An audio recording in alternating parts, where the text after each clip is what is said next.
This is a little awkward, Dave. It's different. It's not the same setup we normally are used to here. We don't have like a quarterback.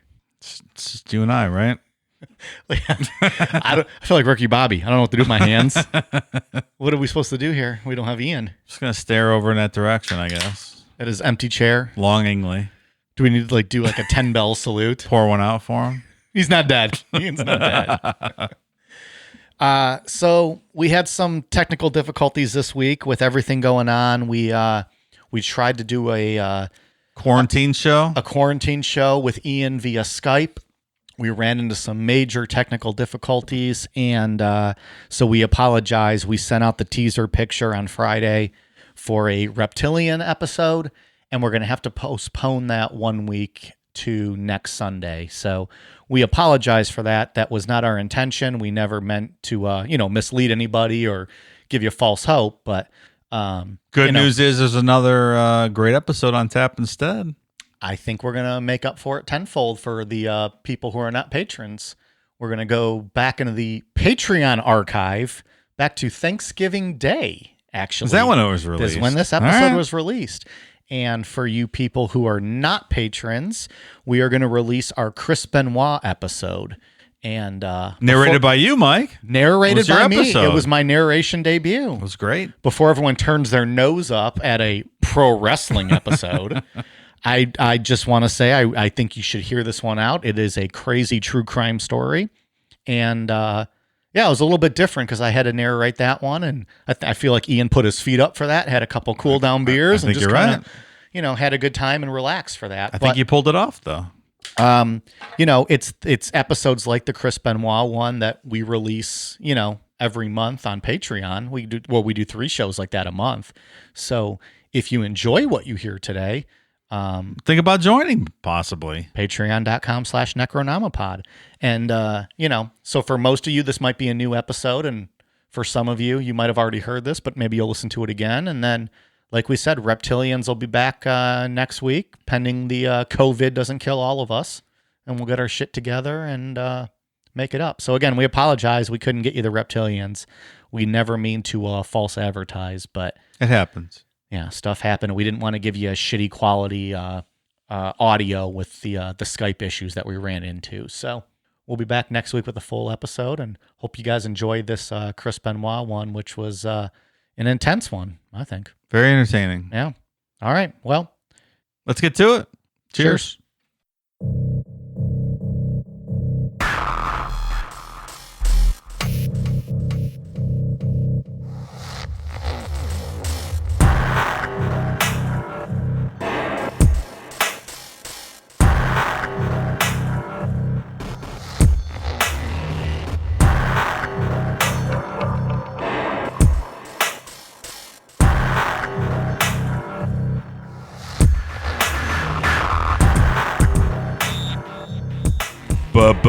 Bonus episode for all of the patrons on Turkey Day.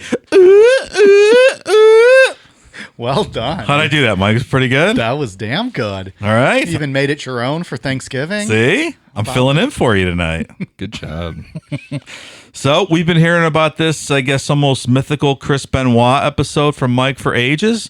The day's finally here. Literally since the trailer. Yeah. Are you excited, Mike? My palms are sweating profusely. I have very clammy hands right now.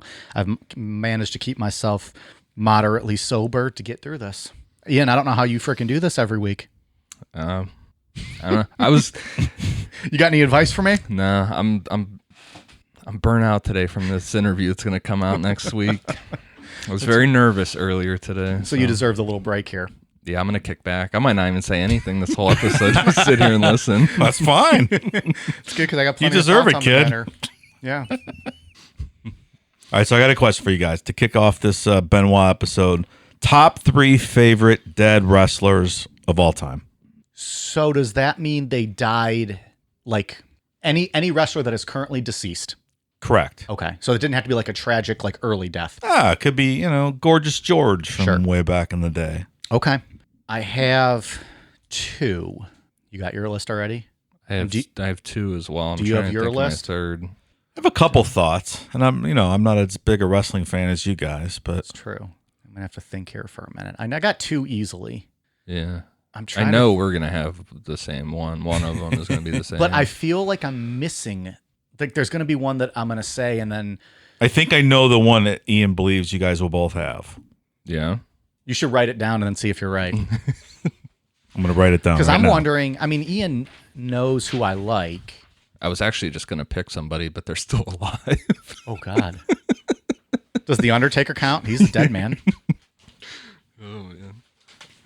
People are gonna be like, "What the fuck?" They're just going on wrestling tangents this whole episode. I just want to hear about murder. All right, I could probably do my. Fuck. No, this is tough. Well, I'll start because Okay. mine will be the weakest list, All right. obviously. I don't know, man. Andy Kaufman Oh God. Get out of was here. one of the greatest things ever in professional Intergender wrestling. wrestling champion of the That's world. So great. What's that movie we can reference people to? Man on the Man Moon. on the Moon. Yeah. Andy Kaufman, comedic genius. Wasn't Jerry Lawler in that movie Yeah. for 'Cause real? Oh, they yeah. They worked the angle in real life. It was Yeah. so funny. Those hillbilly fans were so goddamn pissed. The old footage of those matches with Lawler is just genius. What show was it on where Lawler smacked him in the face? It was Like like, on the a Tonight Tonight Show. Yeah. And everyone thought it was real. Yeah. We're going to be using a lot of wrestling lingo tonight. Mm-hmm. So I'm going to try, if it comes up, to throw to Ian to give the definition. So earlier I just said an angle. What does that mean? Storyline. Like a storyline. So when Andy Kaufman and Jerry Lawler worked an angle together, they did a storyline where they were feuding. And on the Tonight Show, Jerry Lawler smacked Andy Kaufman, and it was a work, which means It was fake. it was fake, but they played it off, and everyone thought it was a shoot, which is means Real. real. So it was actually a work. It was storyline. They knew that was going to happen, but Andy Kaufman and I don't even know who was doing the Tonight Show at that time. Carson. And I don't even know if Carson knew that it was a work. Probably not. So No, that was like, that got some like big, some heat behind it. Yeah. Lawler Heat was is good at another that. wrestling term. heat, meaning it got a lot of like people angry, Yeah. hot, Mm-hmm. pissed off.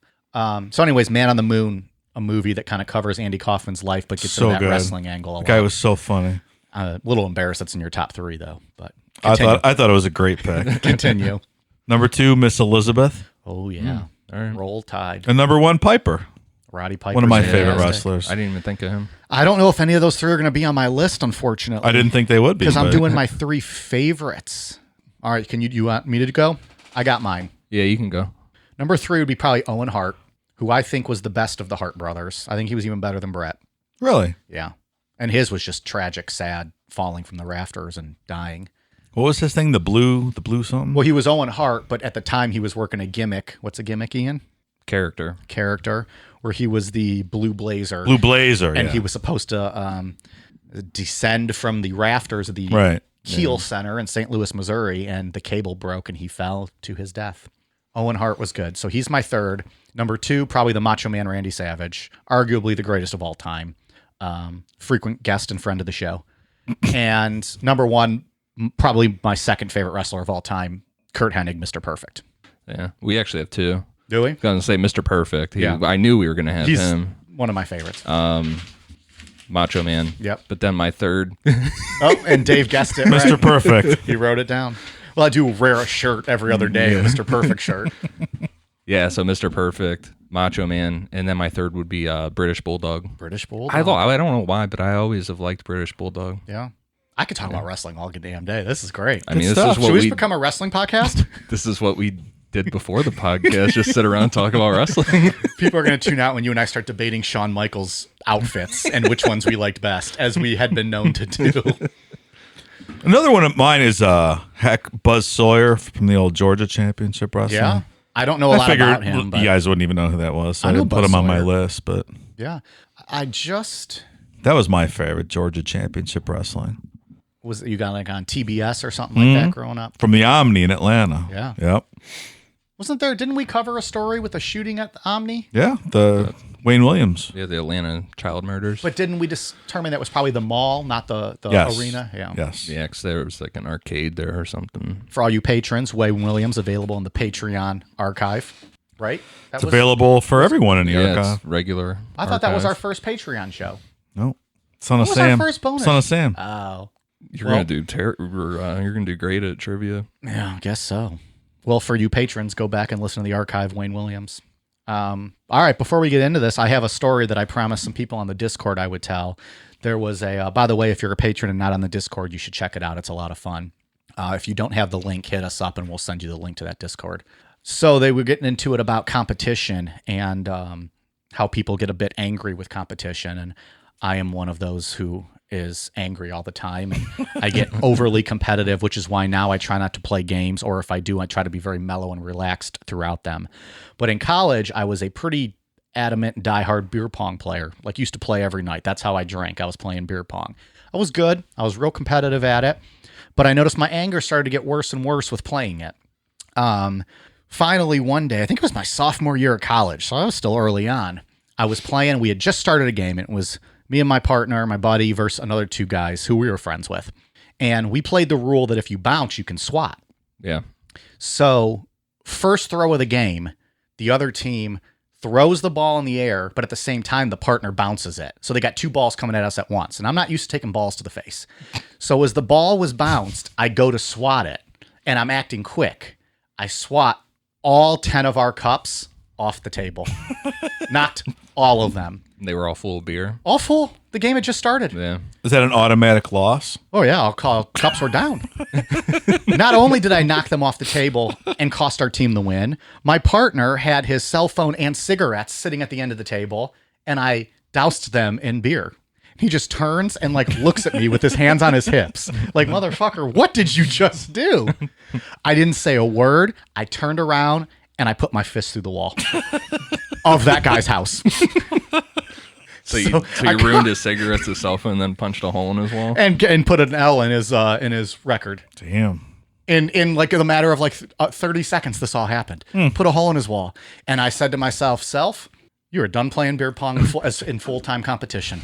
At that point on, I would only play as like a guest role or sparingly because my anger couldn't take it. I also had a 40-day suspension from our rec center because I cussed out an official during an intramural floor hockey game.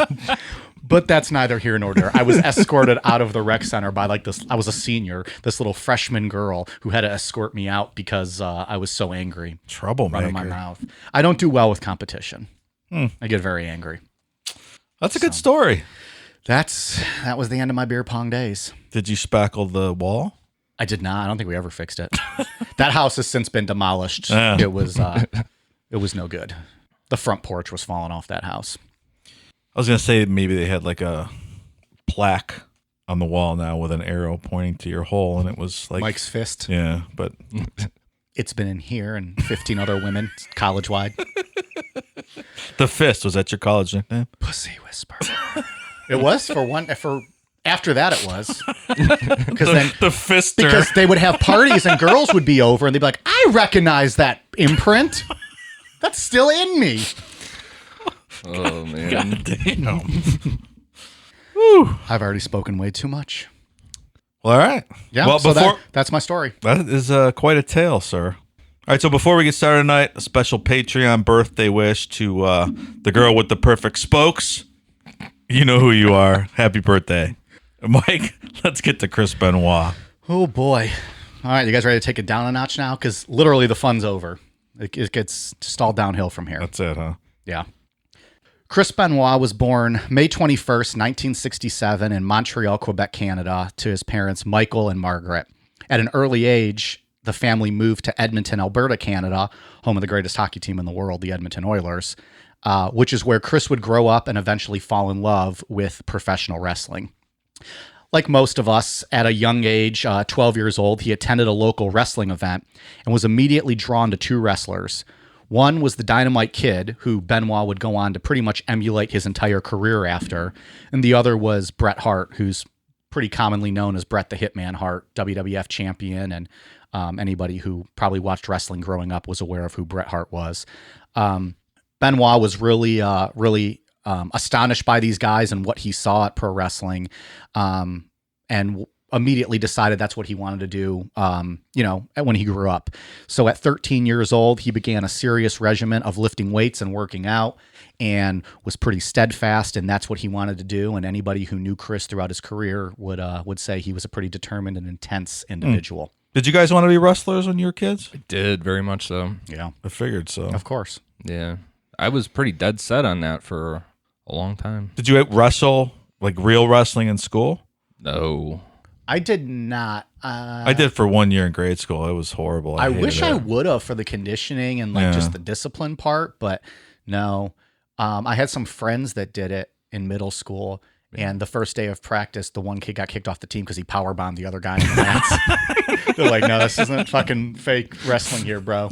That reminds me of The South Park episode. If you have not seen the South Park episode, I wish I knew the name of that episode. That's a great The episode. one on pro wrestling. I laughed so hard, I almost pissed myself. It is so funny. Yeah, I probably would have been one of those kids at the time if someone signed me up for real wrestling and told me, oh yeah, we signed you up for wrestling, I probably would have done some dumb shit and got myself Fucking kicked out. DDT'd some kid and you leaving in handcuffs.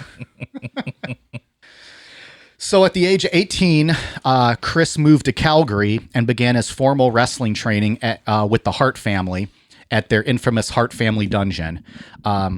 The Hart dungeon, which like we talked about with Owen Hart earlier and with Bret Hart, it was their family. They had a dungeon in the basement, and a lot of pretty well-known wrestlers from the time got their start in the business down there. Just a real small basement with some like wrestling mats, like amateur wrestling mats, and the family would just train you. And like their dad was a big time trainer, right? Stu Hart was a big trainer. He used to train wrestlers, but then also like any like strongmen and athletes and tough guys, quote, tough guys in the area. Stu would pride himself on bringing them into the basement and like wrestling with them, and he would just fucking stretch them. There's audio tape, or you can hear like the Hart kids used to record their dad stretching guys in the basement. These are 300-pound grown men that are crying as this old guy is just stretching them. And by stretching, we don't mean like toe touches. We mean like he's making like the top of your head touch your shoulder. Like he's just fucking brutal. Yeah, killing. Sounds great. Yeah. So Chris Benoit started his training there, and in 1985 make his professional wrestling debut. After that, he'd spend the next better part of the decade cutting his teeth in the wrestling business all throughout Canada, Japan, and in the United States for the major promotions ECW and WCW. Chris became well known in the wrestling business as a great performer, despite not having the best promo skills, meaning, he wasn't very charismatic on the microphone, didn't give the best interviews. And the fact that he was only 5'10", 220 pounds, which compared to the guys in this room, that's fucking massive. But that's pretty small for wrestling. 5'10", I don't know. I'm 5'10", 220 pounds. Well, So am I. you guys are not a Chris Benoit 220 pounds. No, Chris not. Benoit is this wall. And as you can see, you can Google pictures of him. That dude is just fucking a brick wall. But like to put it in perspective, like I think The Rock is 6'5", Steve Austin's 6'2", Hulk Hogan's 6'8". This guy, he's almost a foot shorter than these guys. But he was good, real good. He was really good. He became well known for his technical skill in the ring, putting on awesome matches. Was just a good worker, dependable guy. Kept to himself, didn't have a whole lot of drama about him backstage, in real life. Because of that, in the year 2000, in WCW, which WCW was World Championship Wrestling, owned by Ted Turner, the billionaire who owns the Turner Network television. And I think, does he still own the Braves? I don't know if he owns the Braves. I'm not sure. Well, and CNN, right? And CNN, yeah. So he owns WCW. They were WWE's chief competition back then. In 2000, Chris became their world champion. Shortly after that, he got a contract offer and jumped ship to WWE and started working for the World Wrestling Federation, or entertainment, however we're going to call it moving forward. So essentially he made it to like the top promotion, because at this time the WWE was the kind of the top of the food chain when it came to pro wrestling. Right. So 2000, he starts with them. In 2004, Chris would main event WrestleMania 20. WrestleMania is essentially WWE's Super Bowl every year. It's their biggest show. It's a pay-per-view. It gets million plus buy rates, huge gate, with the house numbers. Chris was the main event. Not only was he the main event, he won the World Heavyweight Championship. Essentially what that means is WWE putting their stamp of approval on you. He became the figurehead for the company. He became the face of the company in many ways. The world champion's the guy that goes out and does the late night talk shows, does the media, does the press. Represents the company. Represents the company. So, to put it in layman's terms, he became like the top of the industry in a lot of ways when he got that world title in 2004. He would wrestle for the WWE for the rest of his life until 2007. Oh, did he take an early retirement? Yes, he did. He didn't want to hang around anymore? Teaser. So taking a quick look at Chris's personal life, back in 1988, he married a lady named Martina. Together, they had 2 kids, David and Megan. His marriage to Martina lasted until 1997, when Chris met a woman who would soon become his second wife. So here's the story with this. You guys try to bear with me as I go through this story. Okay. It's 1996. He's working for WCW. Chris is in a storyline feud with Kevin Sullivan. Kevin Sullivan's another wrestler, but he also is the actual booker for WCW. Ian, what's booker? He makes the matches. Makes the matches. He's the writer for the Right, storylines. yeah. So he's the writer of the script and the storylines, but he's actually a wrestler, on TV. Right. Benoit and Sullivan are having this feud. Sullivan's real life wife, Nancy, is also his on-screen valet. So she's his Miss Elizabeth. She's escorting him to the ring. She's his manager. Sullivan wrote a storyline where Nancy was going to cheat on him and leave him for rival Chris Benoit. Well, Sullivan was also one of those old school wrestling guys where they still wanted to protect the business and not let people know that it's fake. And in doing so, like part of that was keeping kayfabe. Keeping kayfabe means you protect the business. So Ian, if you and I are feuding, you're not going to see us at the bar drinking together. Right. Because then that would kill the gimmick. Nowadays, that's gone. They don't care. People know it's fake, whatever. It's just a TV show. But Kevin Sullivan was old school. So he told Nancy and Chris, well, look, you guys are together on TV. Start traveling together. Go out to eat together. Go to hotels together. Act like you're a couple. Well, when you're traveling the road in a small car with someone, you're going out to eat with them. You're going to hotels with them. That's a pretty intimate setting. Sure enough, in 1997, in real life, Chris and Nancy start having an affair.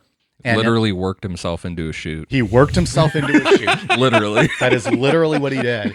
He wrote a storyline that led to his wife leaving him for the man that he was feuding with on TV. But maybe that was his plan all along. To have it real life happen? Yeah. Why do you say so? Well, like just to get out of the marriage? Yeah, right. Maybe he was tired of her. He's like, this is a great way to get rid of the wife. It's not bad. Something to think about. Yeah. So in 1997, Nancy filed for divorce from Kevin Sullivan, which led to the ongoing joke that Kevin Sullivan booked his own divorce. Yeah. Because of the business that booked his own divorce. I think it's genius. If he wanted out, sure. Yeah. Nancy Benoit was all right, though. She's a good-looking gal. I don't think she so. Actually, you didn't think so? No. She got her start in wrestling by doing... Did you ever read the Bill Apter, like Pro Wrestling Illustrated magazines? Or like any I of had a those subscription when I was a kid. Yeah. So they would always have those features in them where they would have like 10 pages on like the women's apartment wrestling, like doing like the bikini stuff. Yeah. Nancy was one of those women and like got noticed by someone. They're like, oh, look at this chick. She's good looking. So they hired her to be a valet. So that was her start doing like kind of like that fetishy stuff. Yeah, I didn't love her. I thought she was all right. She's no Paige. She's no Paige. People gonna be hopefully Googling all this shit to know what the hell we're talking about. So in 1997, Chris and Nancy started a full-blown relationship with each other. In 2000, they had a child together, Daniel, and shortly after that were married. They lived in Fayetteville, Georgia until the weekend of June 22nd, 2007. Oh, did they move then? Well, we'll get into that. Do you think there was ever confusion with Benoit balls where she's like, I want the Benoit balls, and he didn't know? He didn't. I'm not even sure I know what Benoit balls are, Dave. What are they? Are they anal beads? Anal beads. Oh. No. Right? Anal beads? That's why all those girls called me Benoit in college. I just thought because Oh, never mind. We're not going down that road. But yeah. So you think Nancy would have been like, "Oh, I want those Benoit balls." Right. And he And comes like, over with his sack, drops it on her head. That's terrible. All right. So let's get into the weekend. What I'm going to do here is kind of go through what we actually know about the weekend, and then get into all the rumor and innuendo stuff after that. So the weekend of June 22nd through June 24th, 2007.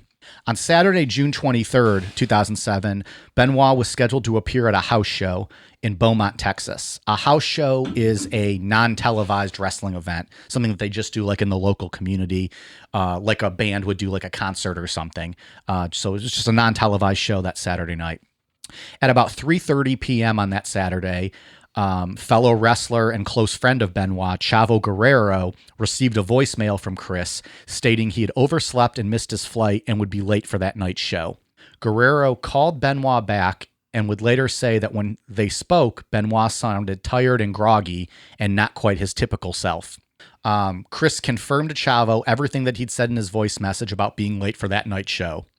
After the call, Guerrero was still concerned about Benoit's tone and demeanor, so about 12 minutes later, he called Benoit back.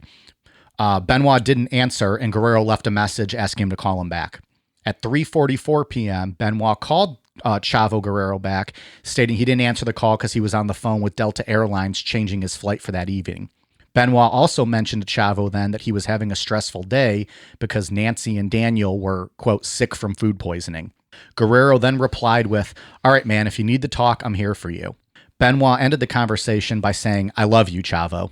And Chavo would later indicate in interviews that they would always tell each other they loved each other, and they would always say, like, "Love you, man," when you're hanging up on the phone. But he said this one wasn't like a typical, like, perfunctory "I love you." He's like, Chris made it very clear and deliberate, like, "Chavo, I love you." And almost like Chris wanted Chavo to hear that and to know it. He said it was really odd the way he did. At the time, he didn't think much of it, but it was just very deliberate the way he said, "I love you." Like a goodbye, I love you. Oh, yeah, essentially. The WWE would later confirm that Benoit had in fact contacted them on that Saturday and informed them that his wife and kid were ill and he would not be able to attend the live event that night. So WWE executives rebooked his flight for the following morning, which would be that Sunday, so that he could attend a major pay-per-view they were having in Houston, Texas on that Sunday, the 24th. This was a pay-per-view that Benoit was scheduled to have a big-time title match on. WWE made those changes, but when they tried to reach Benoit back to confirm all of those plans, they were not able to get in touch with him. Was he the champ at this time? He was going to be fighting for the ECW title. Okay. So the ECW was a brand that we had talked about earlier that WWE had since purchased. So it was not going to be a world title. It was like kind of a secondary title. Okay. It was vacant, I believe, at the time, and he was going to be fighting for it. He was not holding any belts. The plans were for him to win, though, that night. They were going to base this. At the time, they had 3 different TV shows. This was going to be like a Tuesday night 1-hour program, and Chris was going to be like the face of that show. We might get into this a little bit more later with the paranoia, but Chris actually saw that as a demotion, that he was getting moved to like the 3rd brand, and he was very paranoid about that and just thought at any minute he could lose his job. And that gets into a little bit of the paranoia that we will talk about probably later on. Because he was the WWF champ at one point. He already was. Talked about that, right? Mm-hmm. He was a few years earlier, and he was still regarded as one of their top guys, but he wasn't seen as the top guy. He wasn't a world champion anymore. He was kind of like just that guy you can put into a secondary slot and know that he's going to be like a dependable worker and, kind of get the job done for you. Do they carry like extra fill-in wrestlers that they have on standby for just this kind of scenario? And that's what they did that night. They had another wrestler, John Morrison, fill in for him. And actually against CM Punk was going to be who the match was against. But yeah, so they always have extra wrestlers there that, they can fill in. I guess you'd have to, right? Plus if someone gets injured, backstage or Other than that one, what the hell was that pay-per-view from way back? The one where there was it was 6-man tag match where they were billing this mystery wrestler because Shawn Michaels had pulled out and they didn't know who they were going to have fill. I don't remember this. And it ended up being Salvio Vega. And everyone was like, "Oh, whoa, yeah, what the that's fuck?" right, that's right, yeah." Because he's like a way undercard guy. So that was in 1998, yeah. And it was it was Shawn Michaels pulled out because of a back injury, and then it ended up being Savio Vega, who all the wrestlers were in agreement with, like, we want Savio because he's a good worker. Yeah. But he was like an undercard, like low-level guy, and all the fans were like, the fuck? Yeah, because they were like promoting the shit out of that, like all this mystery wrestler. It was going to be like DX versus Stone Cold Steve Austin, Cactus Jack, Terry Funk, and Owen Hart. Right. Versus like Triple H, Shawn Michaels, Billy Gunn, and the Road Dogg. It was going to be huge. That was a good match. And fucking Shawn's out, and they're like, all right, who's this mister going to be? Savio Vega. God damn. All right. Great worker. I don't want to shit on Savio. Yeah, I mean, I got nothing wrong. He works locally here in Cleveland sometimes. Oh, really? At least once. They got him. Any hoodles. But again, they had him there, like ready to go. And that's always, they always keep replacements. That's always the story that sticks out in my head. Savio Vega. That's a good gig, right? You're like the replacement guy. You don't really have to do anything unless. Well, at least, I mean, he still works, but he just wasn't on that card, Yeah. and so they got him. But yeah, shit. I mean, he probably Pay got me paid. 6 figures? Yeah. Oh yeah. I'll get booed by some fans and told them my shit. They were disappointed in me. Plus, back then you were getting pay-per-view buys, so whatever the pay-per-view buy was, you're going to get a cut of that. Yeah. Not to go on a tangent about wrestler salaries, but they should unionize. So, where we left off before that tangent was, as of Saturday, he had spoken with Chavo. He confirmed with WWE he wasn't going to make that night show. He was still at home in Georgia. WWE could not get back to him to confirm their flight changes. In the early morning hours of Sunday, June 24th, so this is the next day, 5 text messages, all the same, were sent to co-workers Chavo Guerrero and a WWE referee, Scott Armstrong, between the hours of 3:51 and 3:58 a.m., using both Chris and Nancy's phones. So these texts came from both of their phones to Chavo and Scott. Right. 4 of the texts to both guys were the exact same. It said, quote, "My physical address is 130 Green Meadow Lane, Fayetteville, Georgia."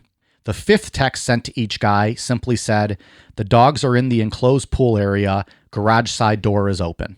And that was it. So, side note, this is why Mike currently sleeps with his phone on mute. Because in real life, and we didn't get into this earlier, but like this weekend, like this whole Benoit story really fucked with me. Like I was a 21-year-old kid, diehard into wrestling when this happened. I looked up to all these guys. Like they were like heroes to me. This thing really fucked with me. And it was terrifying also that these random scary ass texts in the middle of the night. Now, Chavo Guerrero would go on to say that when he got these texts, he actually, because this was back in 2007, I don't even know if they had iPhones yet, but this was back when still you would send a text and it didn't always go through. And then like a week later, you would get a random text from someone and be like, what the fuck is this? Yeah. That's what Chavo thought this was when he got these texts just randomly coming through. Yeah. I don't know. This seems like enough that you would maybe ask the local police for a welfare check. Well, Chavo was concerned, and we'll get in a little bit more into that in a minute with him, but he was concerned by it based on their earlier conversation. But at the same time, given the moment, like you don't, your mind's not going to go to what the truth actually turned out to be. He just thought, oh, it's the middle of the night. This must just be coming through. That's kind of what he played it off as. But what's the point of the text in the first place? Whether it was sent, Well, they traveled together, so he didn't know if it was maybe like a time when he was picking up Benoit, and Benoit sent him the address to pick him up. He didn't know. He didn't elaborate a lot on that. All right. Still kind of strange. It's very strange. Like I said, this is why after this happened to this day, I sleep with my phone on silent because I don't want a fucking weird text from either of you guys. And then I'm going to see it and be like, oh, great. Well, Ian's dead because he just sent me a text with his address, even though I know exactly where he lives. What if I was dead because I needed you? Yeah, what if someone needs that you? has come up since, but I'm you know what? I don't know. I don't know what to tell you guys. Your lives are not worth me sleeping discomfortably every night. God damn. What would I have done the one night when I was lost walking around the neighborhood if you wouldn't answer? If You're were already lucky. sleeping? You're lucky. I'm a late night owl, and I'm always awake at that time having cool down beers. But you're right. Who knows where you would have ended up that night?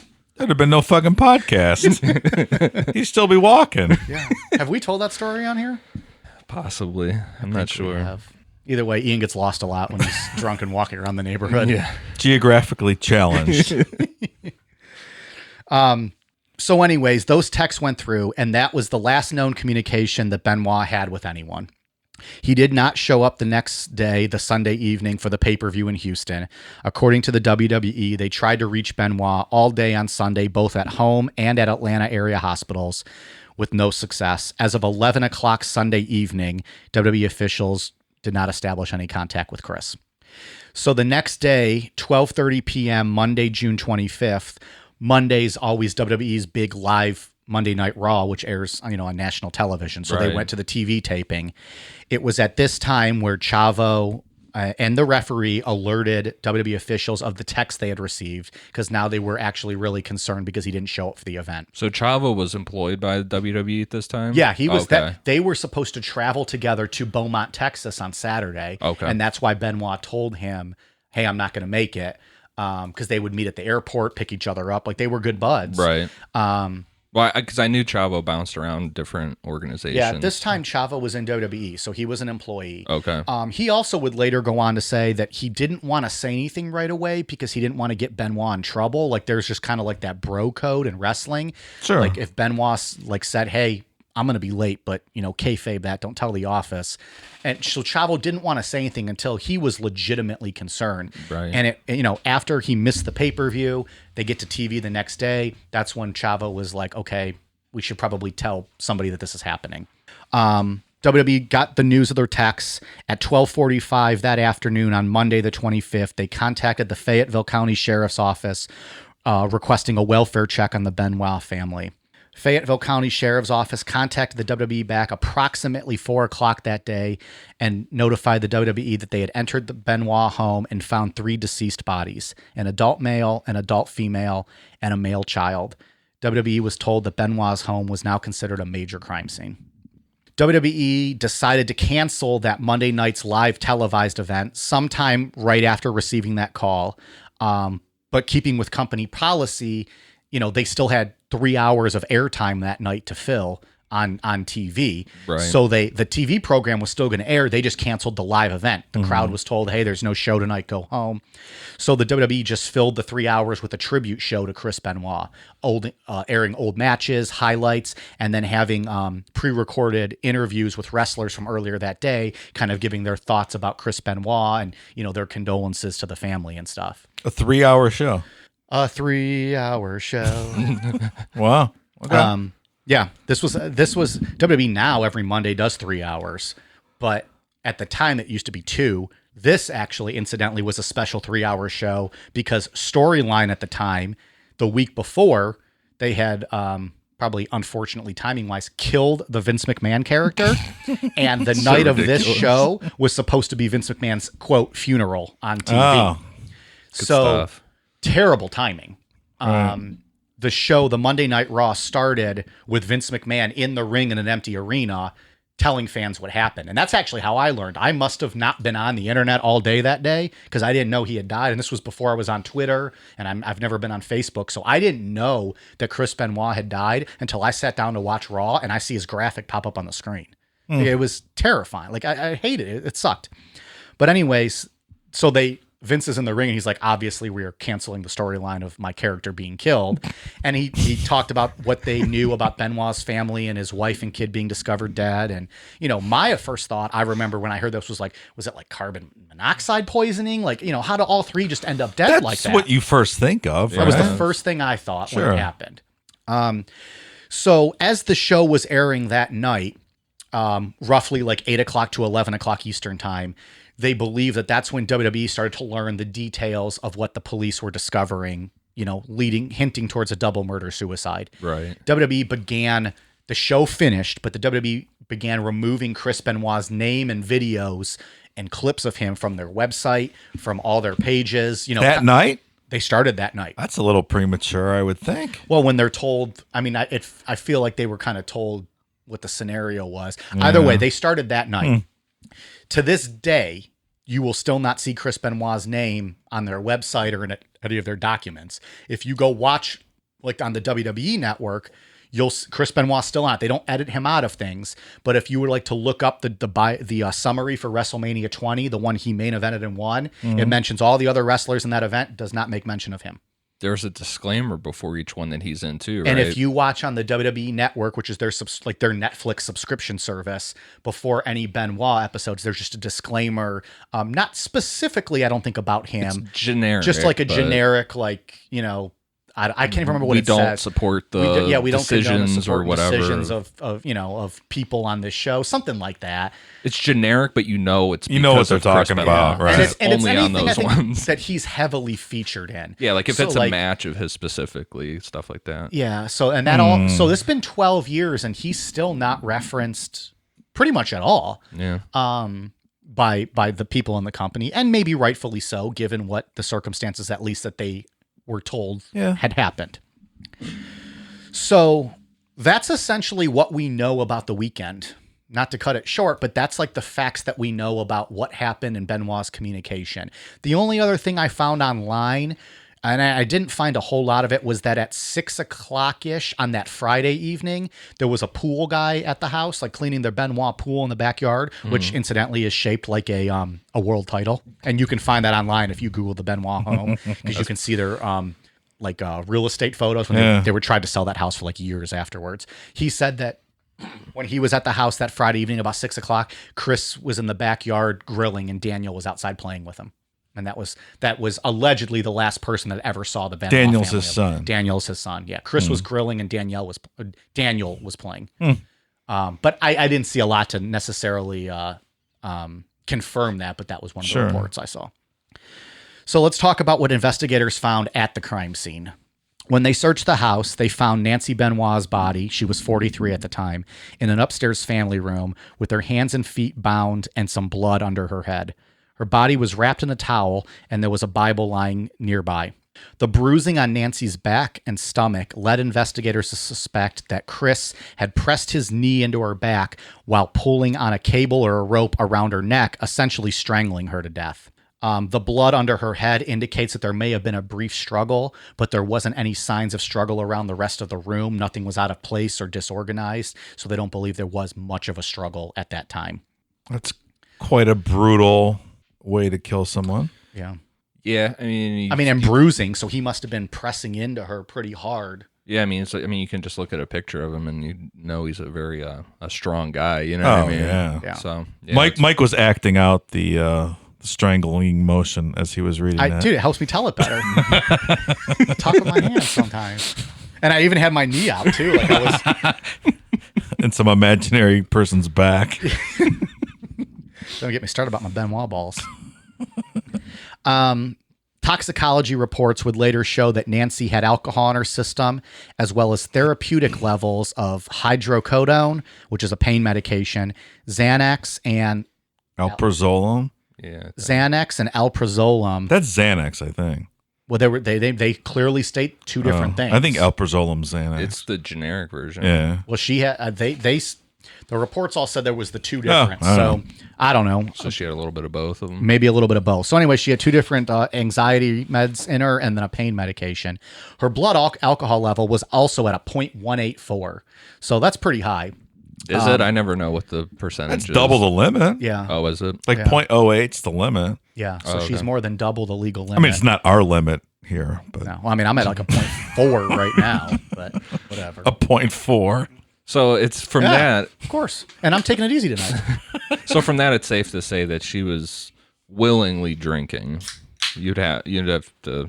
Yeah. Willingly drinking and willingly medicated, but not sedated by Right. anything because the pain meds were all therapeutic level.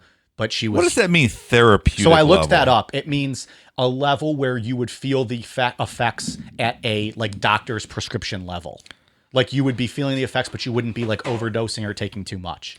So not overdosing, but if I took Percocet, wait a minute, what are we talking about here? Hydrocodone, so that's Vicodin and a double Xanax, and then was double the alcohol limit. I mean, I'm pretty fucked up at that point. I think that alone, mixed with the alcohol, you're fucked up. Yeah. Yeah. I mean, you call it therapeutic, but Well, the levels of the medication Yeah. in her, but you mix that But with couple- the booze. yeah. Yeah, that could be more. Yeah, I think. But I don't know. Like they don't believe she was sedated, like or unconscious because Right, of the struggle. right. So I'm not sure what difference her levels necessarily would make. With Chris's, you can get more into a conversation about yeah. it. Okay. Her levels, though, I mean, she was under the influence for sure. But I think it's just like you're still within the range of what a doctor would prescribe you. Is what therapeutic levels mean, yes. Right. But then, like what Dave said, when you mix that with 0.18 of alcohol, Yeah, that's gonna. They did question the 0.18 a little bit because they said that the decomposition of her body could affect those alcohol levels. Not exactly sure how that works, but they said that could have affected it in some way. Based on her body decomposition, it was believed that she was killed sometime late on the evening of Friday, June 22nd, which would mean when Chris was having that conversation with Chavo on the phone that Saturday, his wife was dead in the home at that time.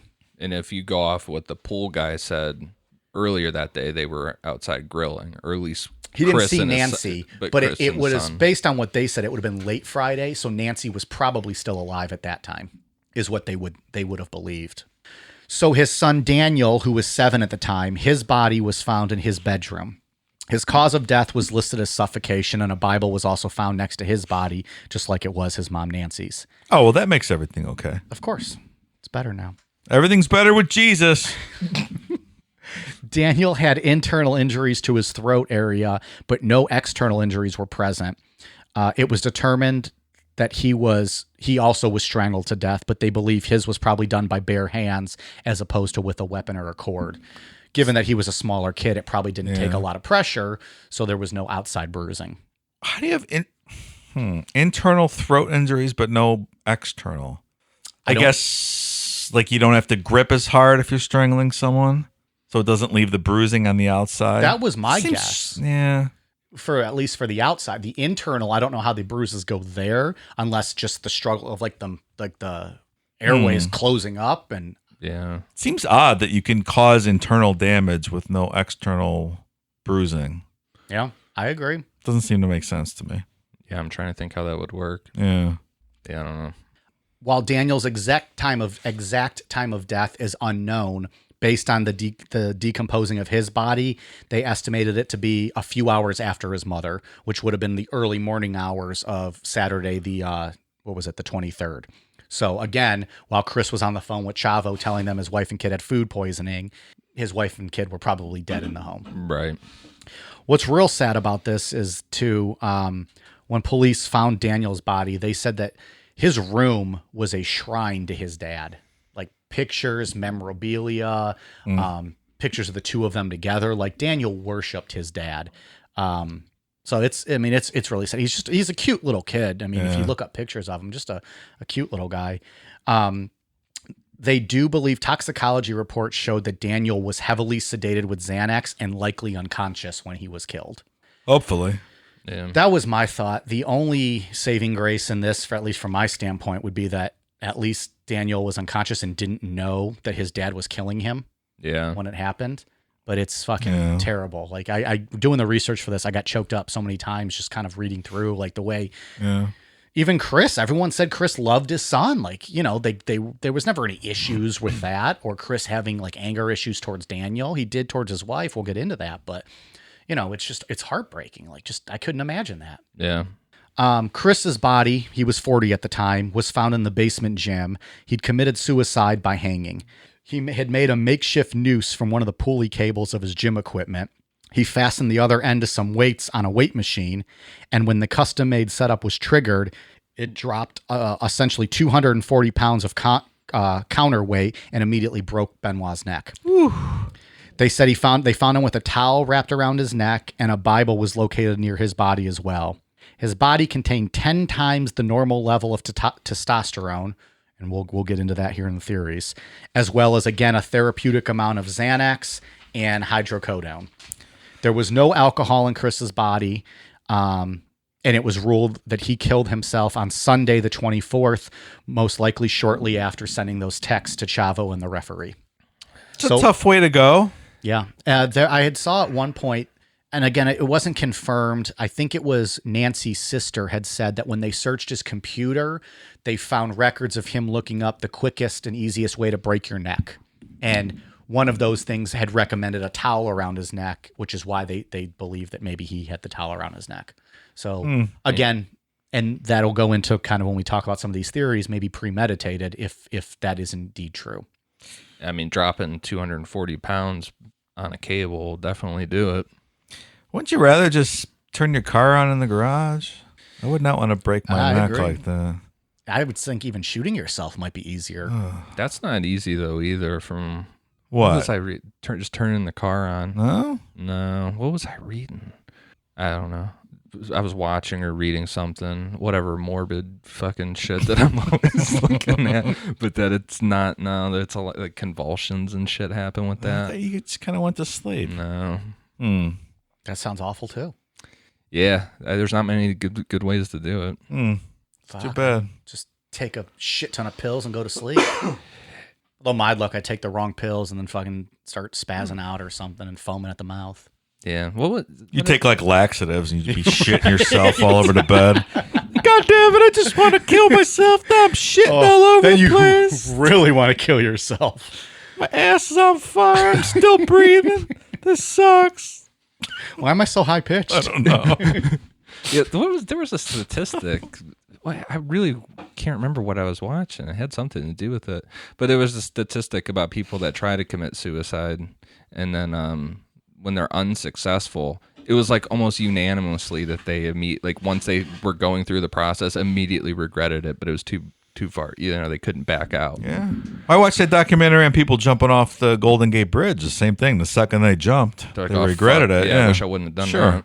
Yeah, I think it's like really high, high statistics on that. If people that survive.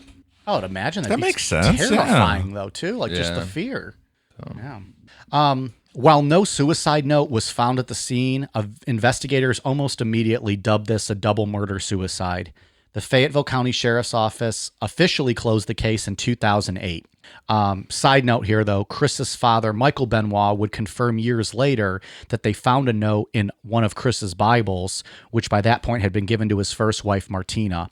It wasn't one of the 3 Bibles by the bodies. It was another Bible that was in the home and given to Martina kind of as just, with his belongings. And as she was rifling through it one day, she found a note that said, "I'm preparing to leave this earth."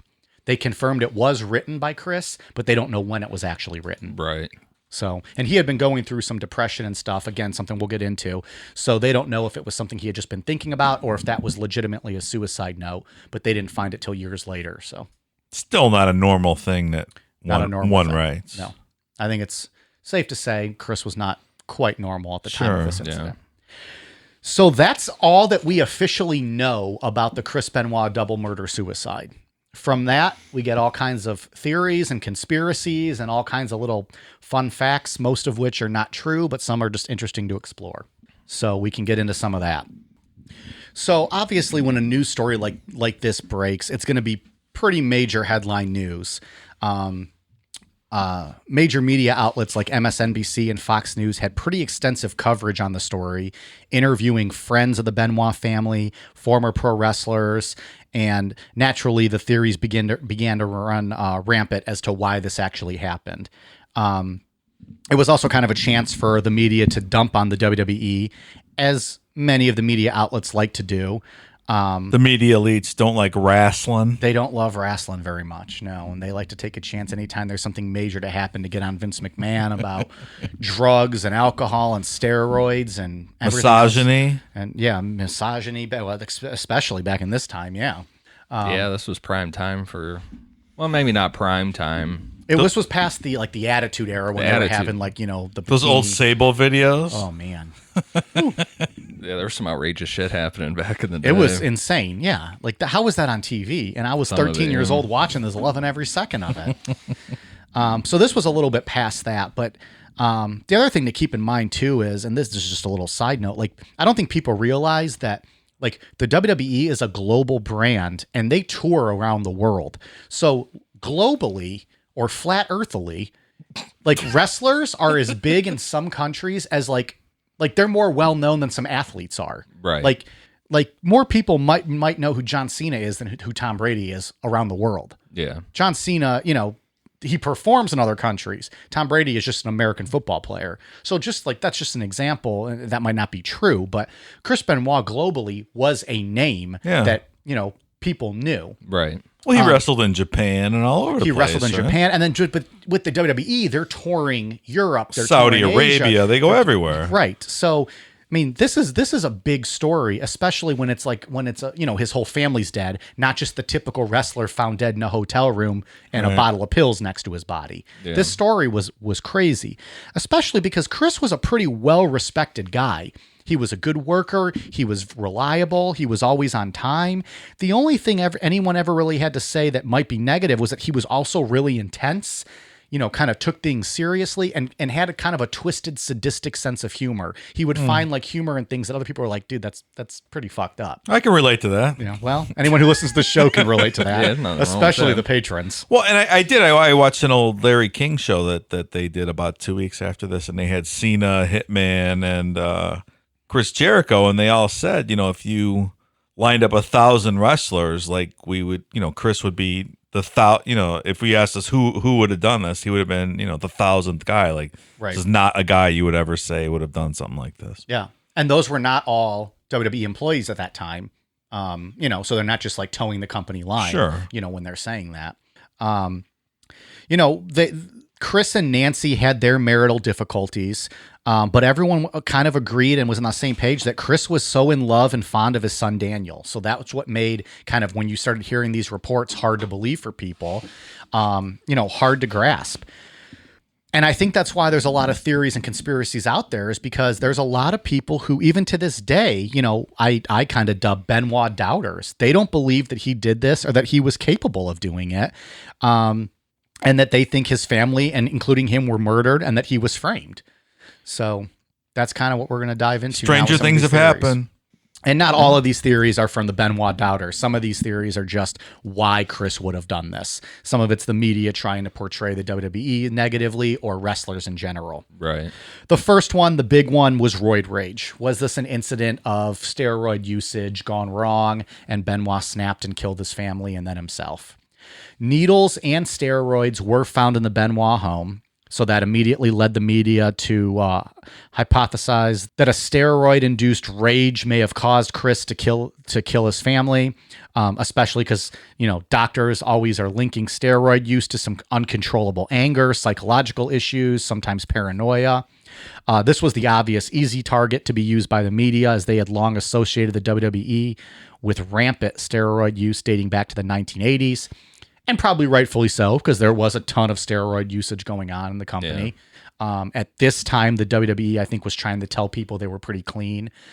I think you can look at Chris Benoit at that time and probably figure out that wasn't the case. Yeah. Another one that comes to mind is Triple H, how he took that very drastic turn from the 90s to around this time. Yeah, probably from like 98 to 2000, that man like doubled in size. Yeah. It's hard to think that some of that's natural or any of that. So to combat the rumors that it was roid rage or steroid use, the WWE quickly put out their own rumor that stated that Daniel Benoit, the son, had Fragile X syndrome, and that the steroids were being used to treat his illness. Fragile X syndrome looks like a developmental disability where you have learning disabilities, some growth difficulties, and then some malformations like with your head where, you kind of have like a larger forehead and like a longer, thinner head. Right. Just a disability. And I guess it could be treated with steroids. WWE quickly put that out. I don't know where they got that or why. All of Daniel's teachers came out and said, yeah, no, he did not have that diagnosis. They just made it up? For so long, Dave, that up until the time I did this research, I actually thought Daniel did have Fragile X syndrome. I didn't know that was just a WWE thing that they put out there. They sold it then, huh? I didn't know any better. Yeah. I had always thought he actually had it. If you look at pictures of Daniel, you could maybe see he was undersized, did kind of have that enlarged forehead, but nothing too noticeable. But everyone came out and said, no, that there is actually no formal diagnoses with that Daniel had. Like we mentioned earlier, Benoit's body was found with 10 times the normal level of testosterone in it. However, there were no other forms of steroids in Benoit's system, including GHB, which is what many people have suspected he had been taking around this time. What's that, human growth hormone? Something like that, yeah. It's not HGH. It's not human growth hormone. It's similar. Some kind of other, yeah. I don't know the steroids. HGH wouldn't give you the roid rage. HGH is like the Lance Armstrong drug. Okay. So the GHB might give you more of the roid rage, that maybe in the testosterone. So it's believed by some that Benoit was being prescribed the testosterone as a form of testosterone replacement therapy, which is a common medical practice for people who have used steroids in the past. So they found just straight up testosterone up testosterone in his system, but 10 times the normal amount. Yeah. I don't know if that would give you roid rage. I mean, roid rage is usually it's associated with anabolic steroids, not Right. just straight up testosterone. So I don't know about Testosterone because steroids does like makes your nuts shrink and all that kind of stuff. Well, and that's why so you have to replace it later on when you're done with the roid that's cycling. exactly what this replacement therapy would have been for. Yeah. Because he did have a history of steroid and drug and alcohol abuse, so they think maybe he was getting prescribed that. But again, 10 times the legal limit. Yeah. So, is he also he's getting it prescribed for that, but is he taking more of it? Yeah. And we'll get into his doctor here in just a second. Yeah, because the anabolic steroids, those will wreck your endocrine system and your liver. So It's not good for you. no, it's not. No. So that that sparks the debate of with the testosterone, did that have something to do with with him lashing out? To further support the claim of possible roid rage, there had been several alleged domestic issues between Chris and Nancy all throughout their marriage. And actually in 2003, Nancy had filed for divorce from Chris, but withdrew the paperwork later that same year. In an article that I found from Maxim magazine, so take it for what it's worth from Maxim, from 2007, and that was the only place I found this, an anonymous friend of Nancy's claims to have spoken with her on June 21st, 2007. This would have been the day before she was killed. And Well, that's very coincidental. yeah. Per this anonymous friend and the story in Maxim, the friend, Nancy, told this friend, "I'm scared to death. Quote, I'm scared to death. If anything happens to me, look at Chris." This conversation was never officially confirmed to have occurred. I just thought it was kind of interesting to point out. I never found that anywhere than that one article, though. On June 22nd, which is the day that Nancy is believed to have been killed, Chris had an appointment with his personal physician, Dr. Phil Aston. Dr. Aston would later tell the media that he had in fact prescribed testosterone for Benoit in the past. However, Dr. Aston would not say what, if any, medications he had prescribed to Benoit on the day of his visit on the 22nd. Side note on this Dr. Aston, in January of 2009, he pled guilty to a 175-count federal indictment to prescribing medications illegally to his patients, one of which resulted in the overdose of a female patient back in 2007. He obviously was sentenced to prison, but none of the federal counts had anything to do with anything prescriptions he made to Chris. So he was a shady doctor. So For sure.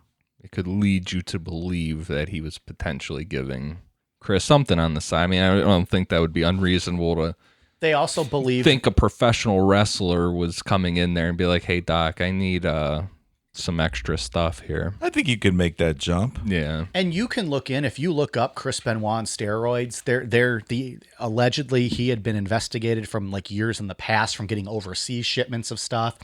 It wasn't anything that I felt was relevant to this because none of that was in his system when he was found. I did see an article that said that investigators believe he probably had an injection of testosterone that day, given as high as his count was. So it's likely he could have got it from Aston. But again, 10 times the normal limit. That's quite a bit. Yeah. I mean, the doctor's not going to give him anabolic steroids, but Right. you could assume that he's probably maybe giving him testosterone on the side or pain pills or, whatever. Yeah. Can roid rage occur after the fact, like years later? Or as a result of something else? So from what I looked into, and actually that kind of gets us into the next part here, investigators actually ruled out roid rage as a factor. That does not mean people still don't stand by that theory. They ruled it out because they thought that there showed signs of deliberation in the planning and the execution of these murders. For example, binding their bodies, covering the bodies, the Bibles, the length of time between the murders.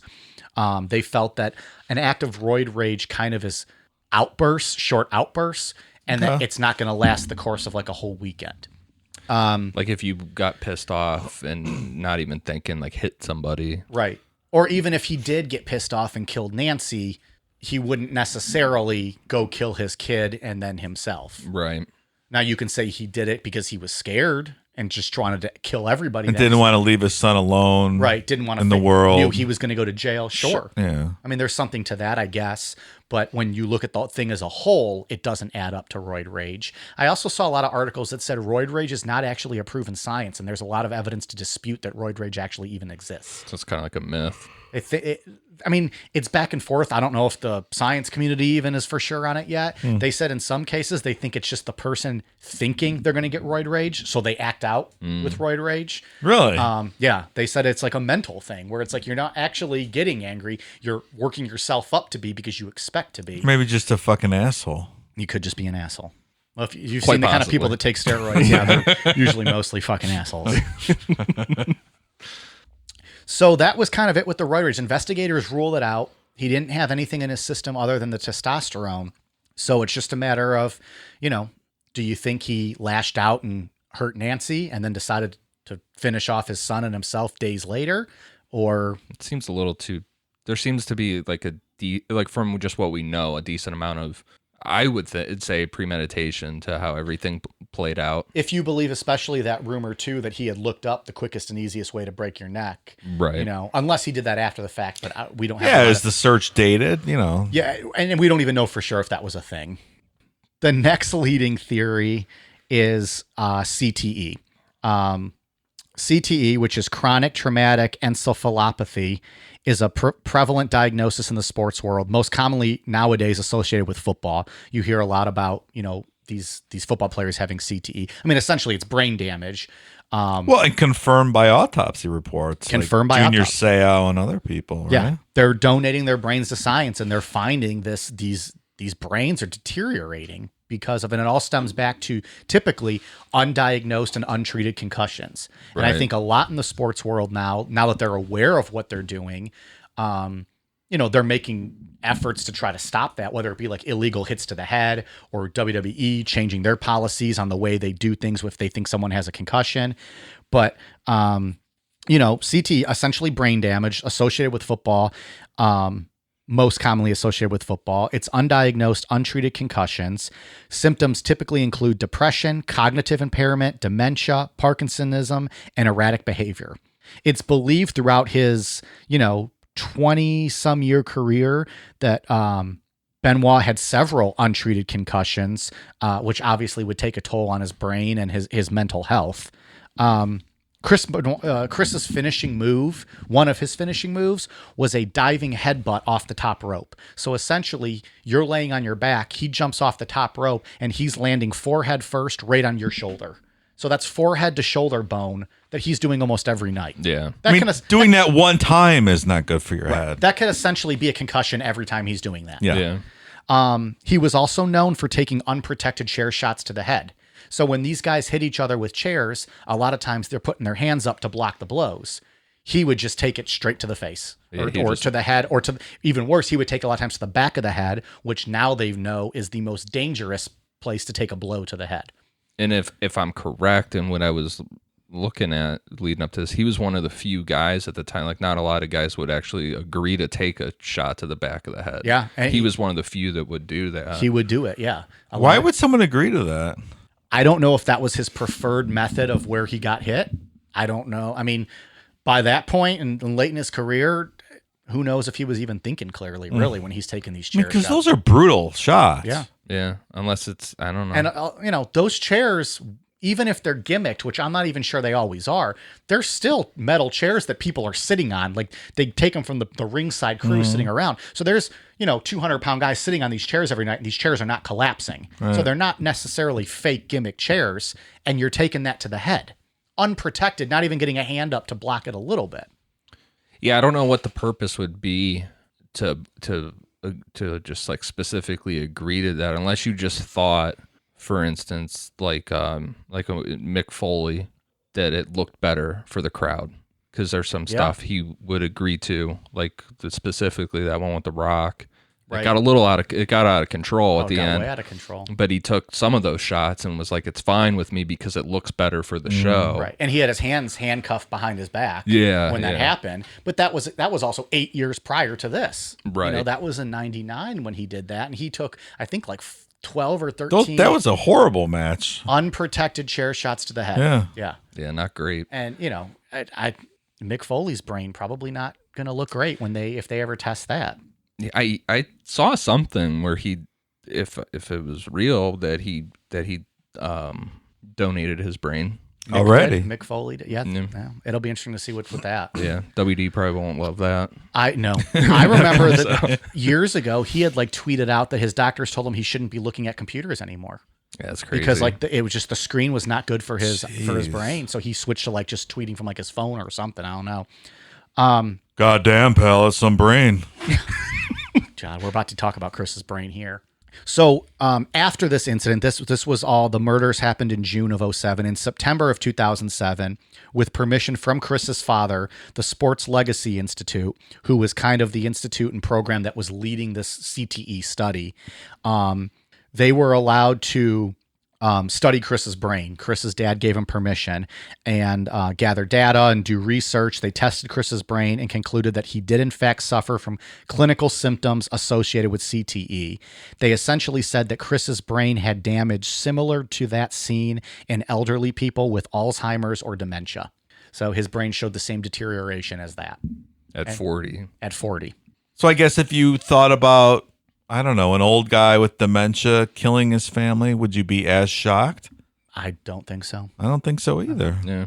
And the Institute said that this could have absolutely played a role in his actions of that weekend. And that's kind of like Junior Seau from the Chargers, the NFL team. He was that his girlfriend that he killed, and then what happened with him? I thought he just killed himself. Seau. Did he just kill himself? Isn't it that player? Was it Aaron Hernandez? Well, he's the one. Yeah, he was involved in like gang. He was doing all kinds of shit, Aaron Hernandez. Who the hell Yeah, killed that dude himself? was something else. Or who? Because you're right. Someone did kill somebody. Junior Seau. I thought he. He killed his girlfriend? I think. Let's Google. Better it. Google break. I thought Seau put a shotgun to himself. Yeah. He did do that. I don't remember his him chest, killing. right? Unless I'm not remembering it right, I don't remember him killing his girlfriend. I don't remember that either for being him. Trusty Wikipedia. Let's see what it has to say.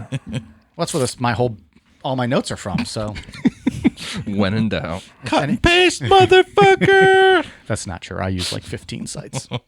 Oh no, he did just kill himself. All right. How dare you shame his name? Well, I just corrected his name. Yeah.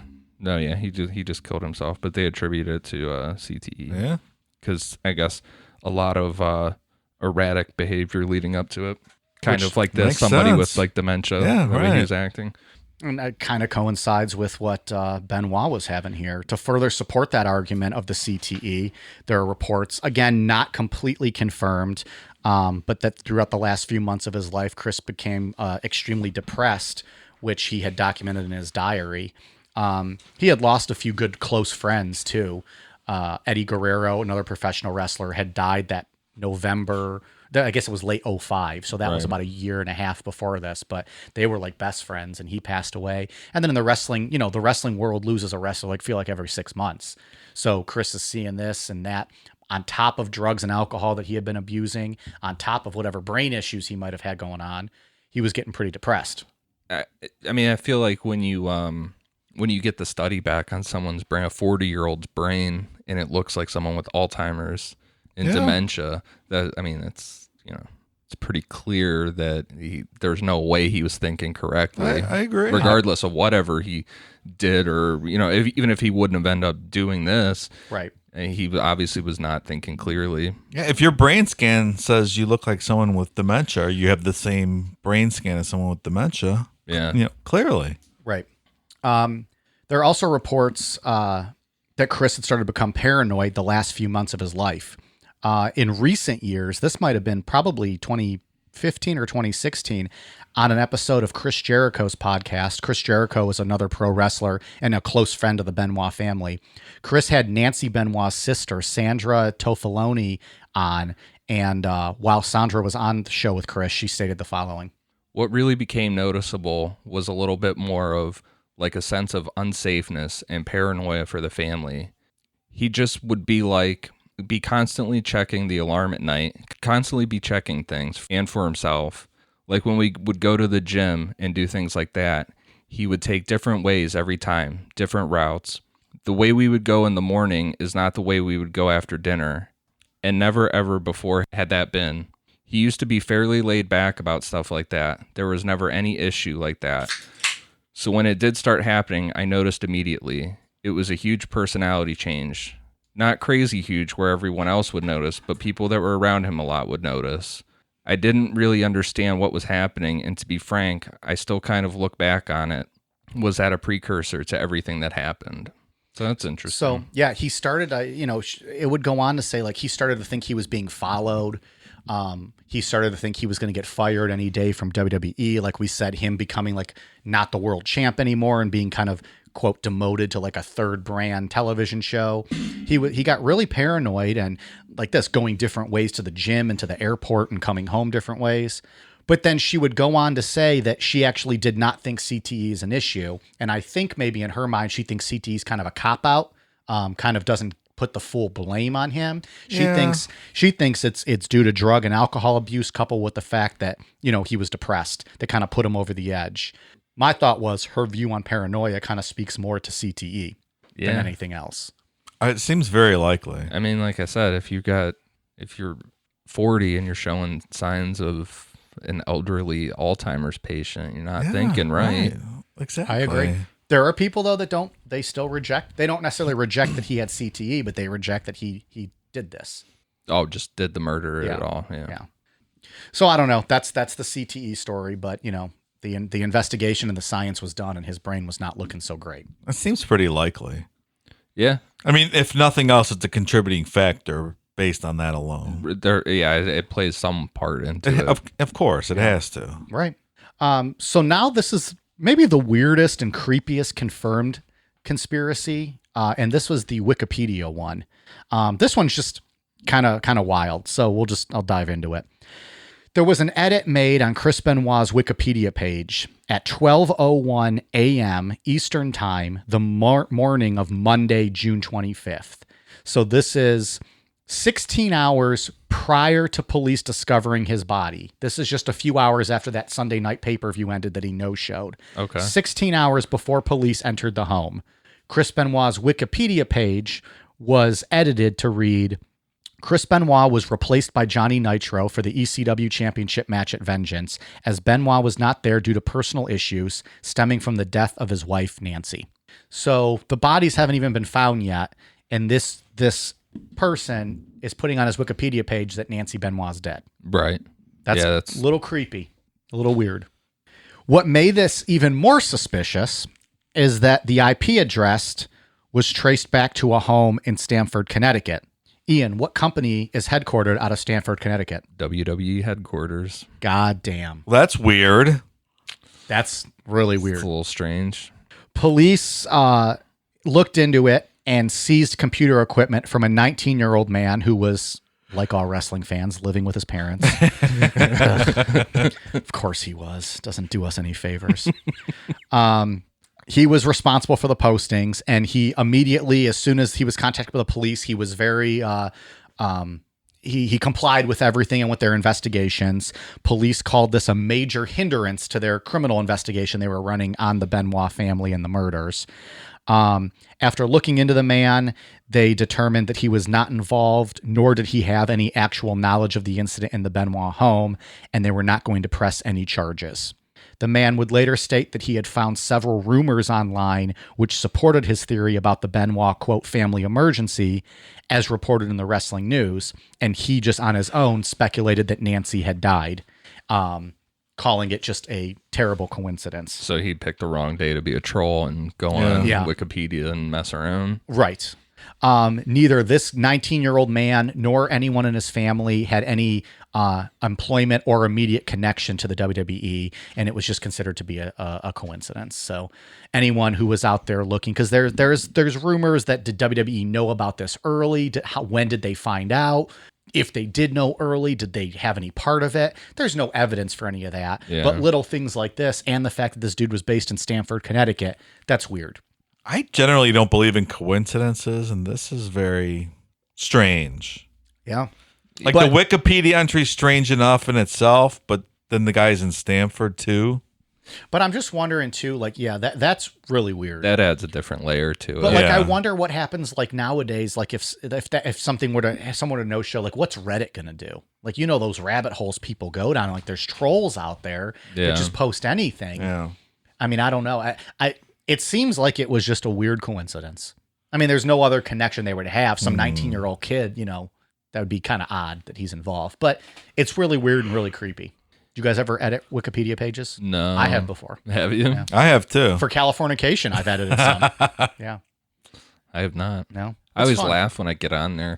I get on there after UFC fights to look at stuff, and I'll laugh at when people edit real quick. Was defeated by a 3-piece combo. Yeah. Something like that. In my favorite horror movie, Martyrs, they had the actresses listed incorrectly. They reversed the character, so I fixed it. Edited it up. Yeah. Well, see, we're doing good things out See? there. We're not posting about deaths like this neckbeard. So that's it for the Wikipedia one, but it's a weird coincidence. Yeah.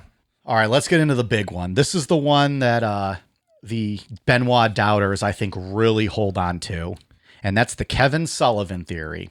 For those of you that are still with us now, we're an hour or so into this one. Kevin Sullivan was the wrestler who booked his own divorce, the one who Nancy Benoit divorced to go be with Chris. Worked himself into a shoot. And maybe worked the whole family into a death.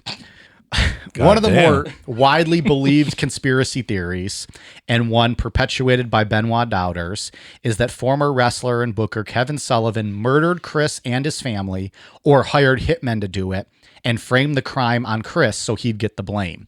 Just to be clear, I looked extensively, there is absolutely no eyewitnesses, physical evidence, or forensic evidence ever presented to justify Kevin Sullivan being a part of this. The theory was simply born out of the fact that Sullivan is Nancy's ex-husband and could have been seeking revenge for their affair a decade earlier.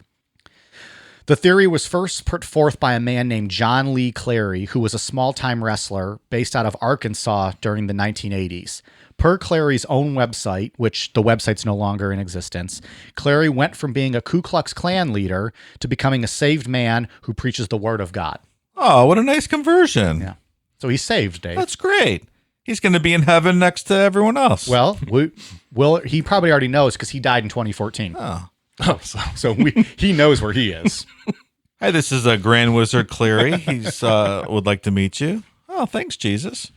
So Cleary put this on his website and really based it around two major points that he thought were rationale for why Sullivan would do this.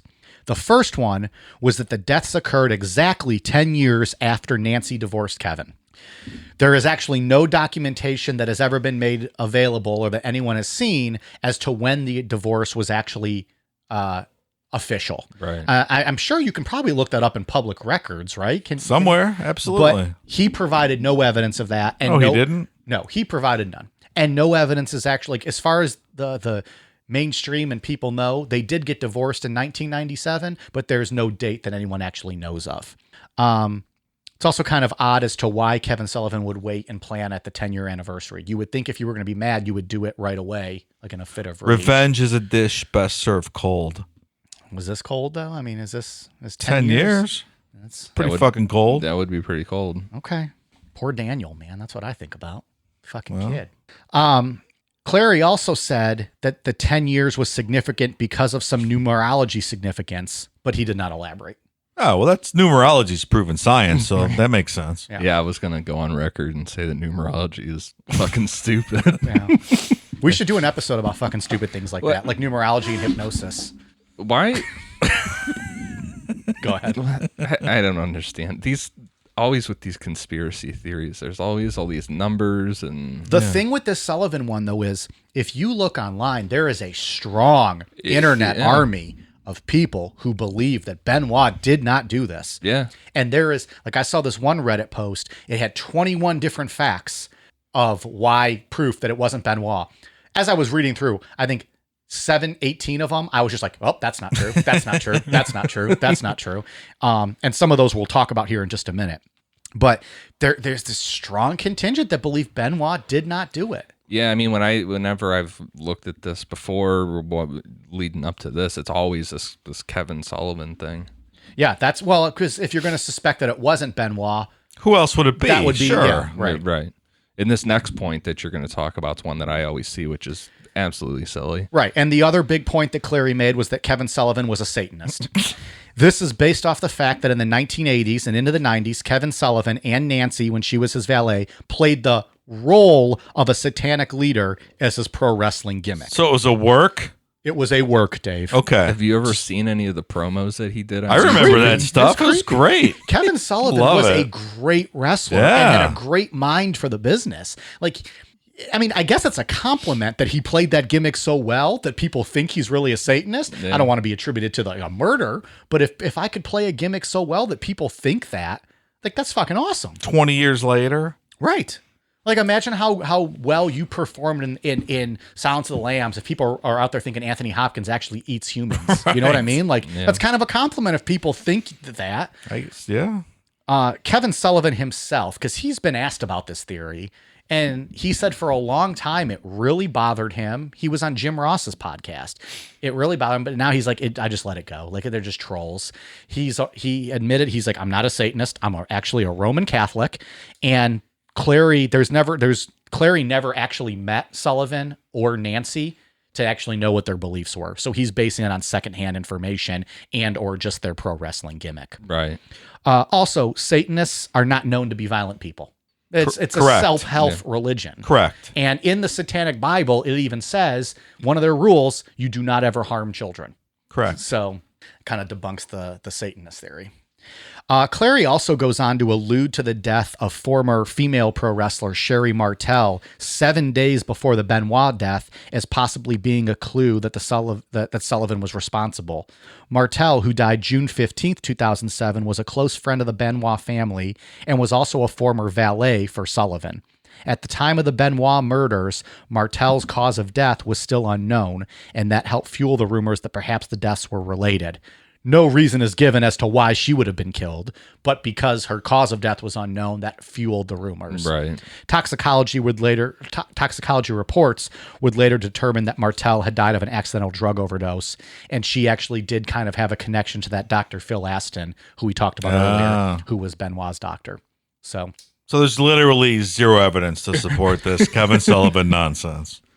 if there is anyone who hears this, that it actually is a Kevin Sullivan theory believer that has more evidence, I would love to hear it, because I looked extensively and could not find anything legitimate other than this stuff. All right. Makes sense. But I would love to hear more and know.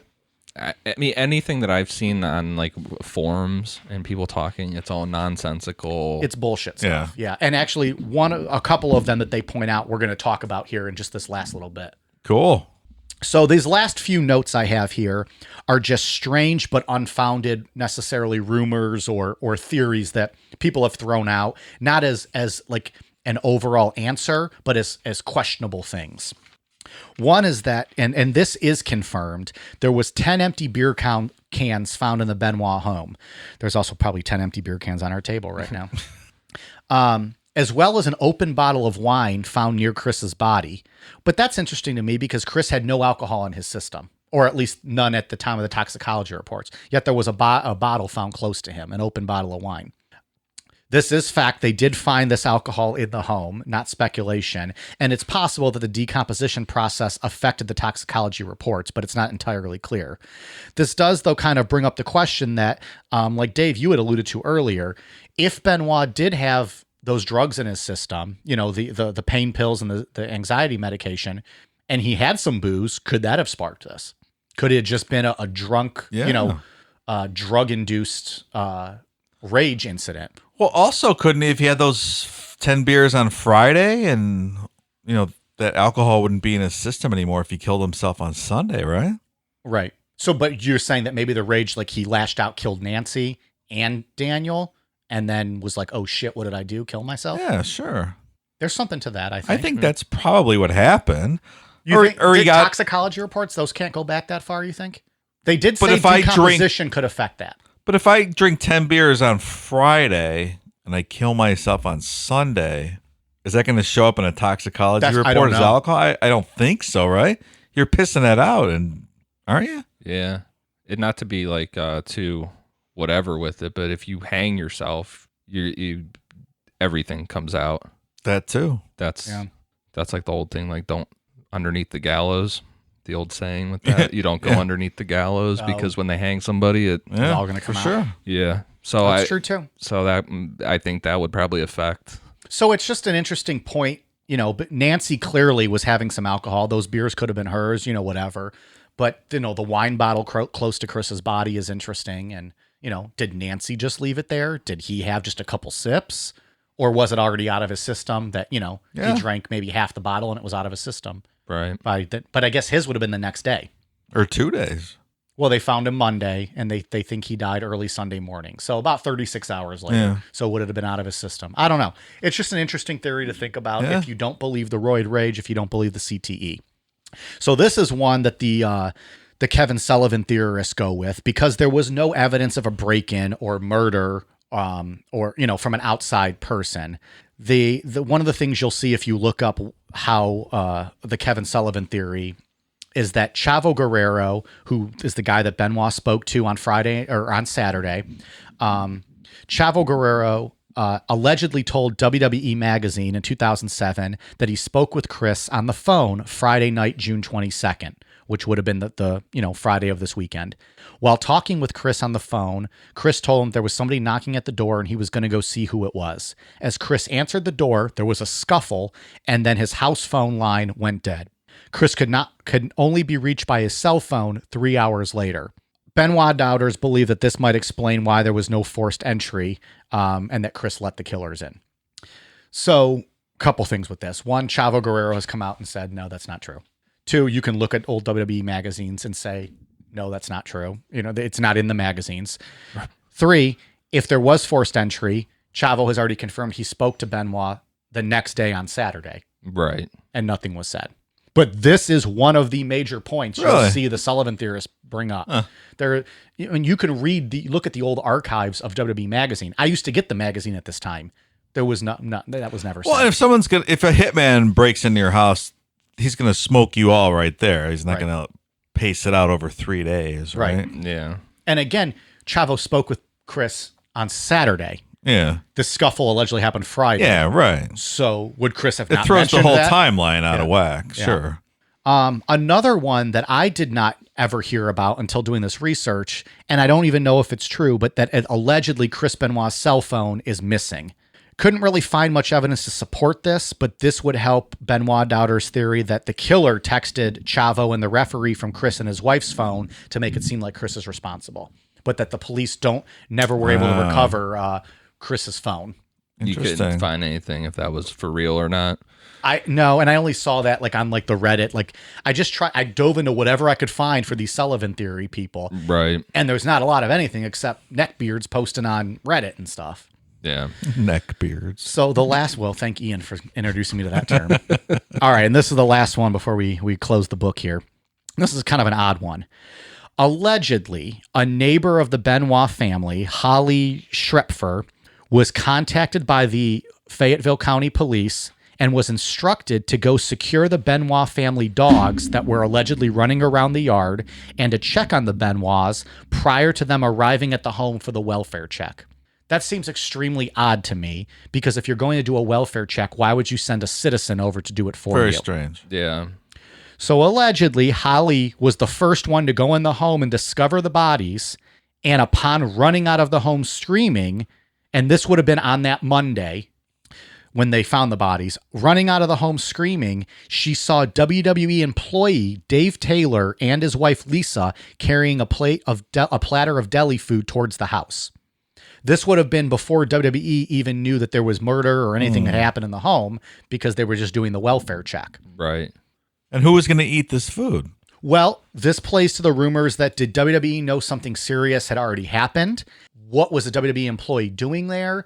Did they just think because Benoit had canceled because his family was sick, was WWE doing their own welfare check and sending someone with just food to say, we want to make sure you guys are okay.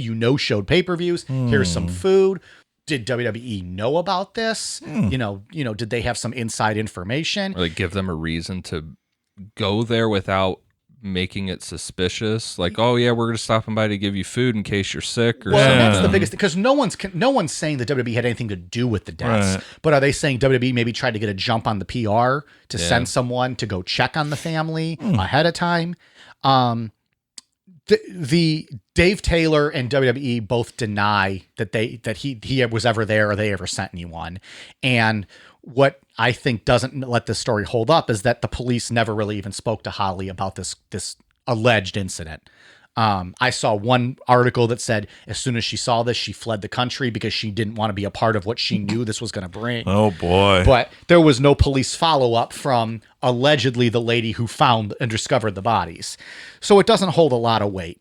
However, to further add gas to the fire that maybe WWE knew of something ahead of time, like I said earlier during the tribute show, when the wrestlers were giving their personal testimonies about Benoit and kind of paying tribute to him, close friend of Benoit, William Regal, and incidentally, I just put this together now, William Regal and Dave Taylor were very close friends and at one time tag team partners. So that's kind of interesting. William Regal, when giving his testimony, refused to say anything about Chris Benoit, the person, and only chose to speak about him as the professional and made note of him doing that. And that was kind of odd because this was before, they were aware that anything that they knew that he was dead, but they didn't know what had happened. Yeah. So that's kind of interesting as well. It's quite a tale, my friend. My throat hurts. Ian, how the fuck do you do this every week? So my opinion on this is that it was something going on with the CTE, with all the brain damage, and if there's accounts of him being delusional leading up to that possibly he got some type of delusional thoughts in his head regarding his wife and his son, and just decided to do this for whatever reason. It seemed very planned out with the Bibles next to everybody. And this last thing about WWE with Dave Taylor showing up at the house, I wouldn't be surprised if maybe a little bit of that is like somewhat true. Like they were trying to get ahead of whatever was going on there. They had not had contact with him since Saturday morning. So now we're looking at Monday afternoon. Well, and he did mention food poisoning, right? So we were like, all right, we'll stop by with a platter of food. Yeah. Yeah. Just as like a good gesture. Sure. We're gonna check on you because we care about you. And I said that in quotes, and they do, but at the same time, like, let's just PR ourselves here a little bit and try to get ahead of something. But then that always brings up, did they have inside knowledge? Why would they do that? Yeah. That's what I lean towards the CTE and delusional thinking. I think it probably had a major part. Yeah. I mean, you can't tell me the guy's brain was like a dementia patient and say it didn't have at least a partial effect somehow. I don't know. Maybe he killed the Nancy by mistake. Who knows? And then, he's figured he's going to go to prison. He doesn't want to leave his kid alone in the world. There wasn't, the thing people that gets think me that is there wasn't much of a struggle. Yeah. Like he didn't beat the shit out of her and then kill her. True. He just kind of got her down and killed her. My thought was the CTE for sure, I think. I'm guessing with the paranoia, of being followed, whatever, he's going to be on a pay-per-view where he's not the top guy anymore. He's in a title match, but he's not the top guy. So he's feeling bad. He's feeling depressed.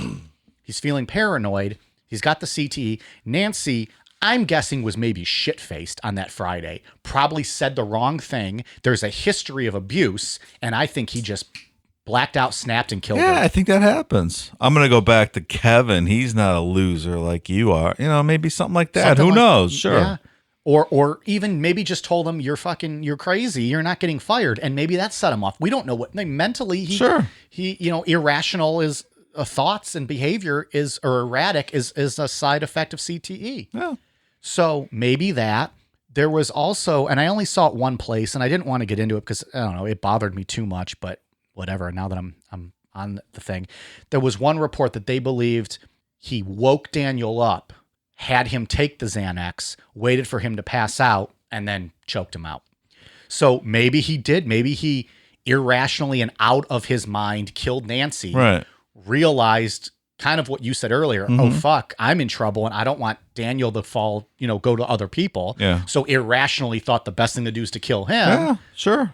If that's true, that he woke him up and then waited for him to fall back asleep with it, yeah, that would give you the idea that it's like... And that I it works with the timeline. I only saw that like one spot, so I don't know if that's confirmed fact. Maybe they were giving him Xanax just to go to sleep at night in general. It's not the best, but Yeah, it doesn't seem great. I wish someone would give me Xanax every night to go to sleep. Go talk to Casey Anthony. Yeah, that's what I was going to say. Casey Anthony was... Was it Zanny the nanny? Yeah. Fuck. So that's Chris Benoit. I'm sorry, there's probably more questions than answers. Well, these stories don't have answers. There is also a strong contingent, and this is what we can maybe wrap it up with, of fans that think that he should be put in the WWE Hall of Fame. So every night before WrestleMania weekend, the WWE has a big Hall of Fame ceremony, and like they sell out an arena and people dress up. I've been to 2 of them, no big deal. Well, I mean, Stone Cold Steve Austin 1 year and Ric Flair another year. You're gonna tell me you're not going to go to those? Those would be good ones to go to. Incidentally, at Ric Flair's, and this has never made any of their DVDs, their tapes, or anything, when he was listing off his favorite people to work with, he mentioned Chris Benoit's name, and the place popped. Really? The whole arena cheered when he mentioned Benoit's name. Obviously, that was stricken from the records and never saw the light of day. But the Hall of Fame ceremony is a big thing, and they do it, and there's people that think Benoit should be in it. And I think, fuck you. Yeah, How do you put someone like that in your Hall of Fame? I think we could confidently say that's never going to happen. No, it will not. I agree. Yeah. How could you justify that? Yeah, his work in the ring wise, he should be. Not when you're a person like that, though. Not going to happen. And how, as a company, do you justify that when you're a publicly traded company? Sure. Oh, we're putting a murderer in our Hall of Fame. So, Yeah, you can't do that. all right. Good job, Mike. Good show, buddy. Very good. Well, my throat hurts. That was fun. Yeah, that was good. I hope everyone enjoys it. I don't know. We don't do shout outs on this, do we? No. Happy Turkey Day. Happy Turkey Day. He's not even slurring Dave yet. Yeah, now that I'm done with this, I'm about to fucking drink some beers. See? I'm ready to go now. Yeah, this is triple recording today. For you. The interview For you. that'll come out next week. Yeah. This And now people who are listening to this on Thanksgiving. Yeah. And also, if you're not American, happy Thursday to you. Sure. But here we have Thanksgiving. They don't do Thanksgiving in other countries. Well, no. Maybe in Australia. When they have what do they have there, Dave? What do they drink? Beer. But what kind of beer? Well, I've been told that no one drinks Foster's in Australia, so I'm not going to do it anymore. Koopa's beer. So, yeah. All right. Well, thanks everyone for listening. I hope you guys enjoyed this show. Yeah. It was fun for me.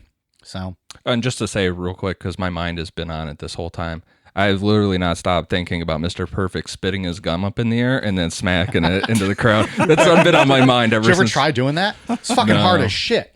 I do it every time I have a piece of gum, which is not very often, but I try. You know what happens? I either spit it and it goes way too far, and I'm like swinging at the air like a fucking swat and a fly, or like you try to dribble it out of your mouth and it just goes blop, and it just falls to the ground. That's some cool shit. Try it. Anyone out there, look up Mr. Perfect smacking his gum, and then try it yourself and record it and send it to us. Can't be done. That's what I've been thinking about this whole time. So This that's whole where time I've been mine's been. talking for 8 pages. This guy's been thinking about gum spitting out. Sounds I've been about out here right. pouring my heart out with this episode. I just had to say it out loud and get it out of my head. All right. Scientology Part 4 this Sunday. We'll see you guys then. See ya.